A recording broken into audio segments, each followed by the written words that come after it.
Punta tayo sa Iraq. Katatapos lang ng ilang buwang political paralysis doon nang aprubahan ng parlamento ang bagong gobyerno. Ngunit may matinding pressure mula sa kalapit na rehiyon. Ipinakilala na ni itinalagang punong ministro Ali Al-Zaidi ang kanyang mga nominado sa gabinete bilang unang hakbang para tapusin ang deadlock mula noong nakaraang eleksyon. Pero hindi lang ito ukol sa politika sa Baghdad. Mariing itinutulak ng US na huwag mapasama sa gobyerno ang mga milisya na suportado ng Iran, habang ginagawa ng Tehran ang lahat para mapanatili ang impluwensya nila. Nangyayari ito habang patuloy na nahihirapan ang ekonomiya ng Iraq dahil sa tensyon sa rehiyon na nakaapekto sa langis at nagdulot ng matinding problemang pinansyal.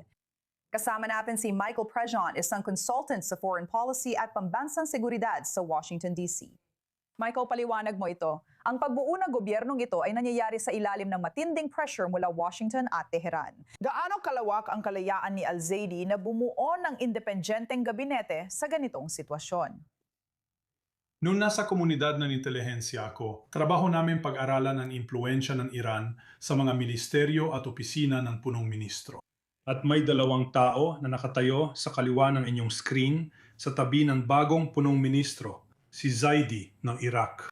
Yung nakaturban ay si Qais Khazali, isang itinalagang terorista, ang leader ng As-Saba al-Haq na pumatay ng Amerikano gamit ang explosively formed penetrators. Makikita mo siya dyan mismo sa inyong screen. At ang tao sa kanyang kanan ay si Hadi al-Amiri, ang leader ng Badr Corps na pangunahing proxy ng Iran sa loob ng Iran. Kaya si Zaidi ay may utang na loob sa Tehran kahit sa litratong ito pa lang. Pambabastos ito sa Amerikanong presidente. Ipakita natin sa kanila na sinusubukan ni Pangulong Trump na alisin ang bagong punong ministro sa pamahalaan. Ipakita natin siya kasama ang punong ministro dahil hindi kilala ng mga Amerikano ang mga tao ito. Si punong ministro Maliki ay nakaupo sa tabi ng dating punong ministro Maliki, katabi ni Zaidi. Si Zaidi ay tao ni Maliki sa Iraq. At wala itong ibig sabihin pagdating sa paglilimita sa impluensya ng Iran. Pampakitang tao lang siya para sa kanluran pero kontrolado pa rin ng Tehran. At sa larawang ito, may 5 idineklarang terorista sa litratong ito. At isang punong ministro, si Maliki, na siyang nagmamasid at namamahala sa lahat mula sa likod ng mga eksena. Tema. May ulat na ang bagong punong ministro ng Iraq ay nanumpa sa tungkulin kasama ang hindi pa kumpletong gobyerno matapos mabigo ang mga mambabatas na magkasundo sa mahahalagang posisyon.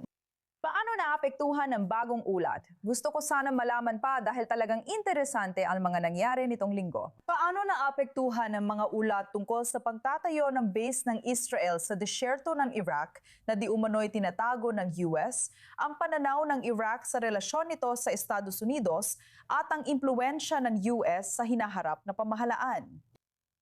Ang pinakamalaking banta sa rehimeng ito sa Baghdad ay ang relasyon natin sa mga Kurdo sa Hilaga.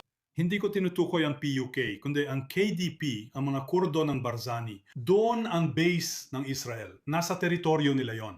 Diyan natin naranasan ang pinakamalaking tagumpay laban sa Al-Qaeda, ISIS at mga milisyang Shia. Ngayon, may alitan sa 2 mahalagang posisyon, Ministry ng Depensa at Ministry ng Interior. Parehong mahalaga ang mga yon dahil ang mga proxy ng Iran sa loob ng Iraq ay nasa gobyerno na. May pangunahing kapangyarihan na sila sa Ministry ng Interior at may pangunahing kapangyarihan din sila sa Ministry ng Depensa. Kaya kapag inutos ng Pangulo na ilipat ng punong ministro ng Iraq ang mga militan ito, tanggalan sila ng armas, pahinayin ang kakayahan, pero ilipat pa rin sa gobyerno, nandoon na sila at may kapangyarihan na. Pwede din nilang gamitin ang anumang kagamitan militar ng US na binibigay natin sa gobyerno ng Iraq. At ang mga dolyar ng US ay pumapasok sa Iraq na direktang napupunta sa mga militang ito at nagbabayad sila ng halos 50% na buwis sa IRGC at sa Quds Force nito.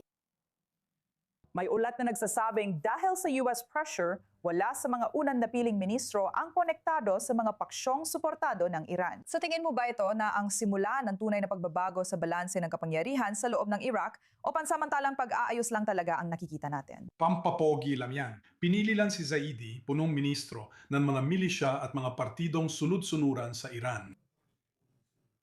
Ngayon, negosyante siya, kaya pwedeng suhulan at maimpluwensyahan, lalo ng Estados Unidos dahil mahina ang Iran ngayon.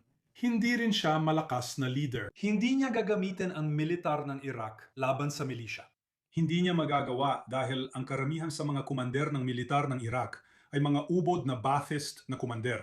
Ibig sabihin, konektado na sila sa isang proxy ng Iran.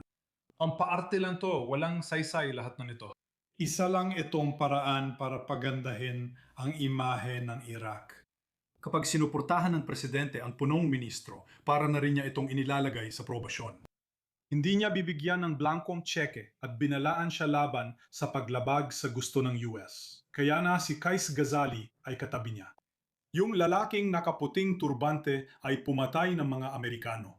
Si Qasem Soleimani ang nagtanggal sa kanya mula sa isang milisya sa Iraq at pinatayo siya ng sarili niyang milisya. Si Qais Ghazali, isang itinalagang terorista, ay katabi ng itinalagang punong ministro, isang napakasignifikanteng senyales na nagsasabi ng lahat.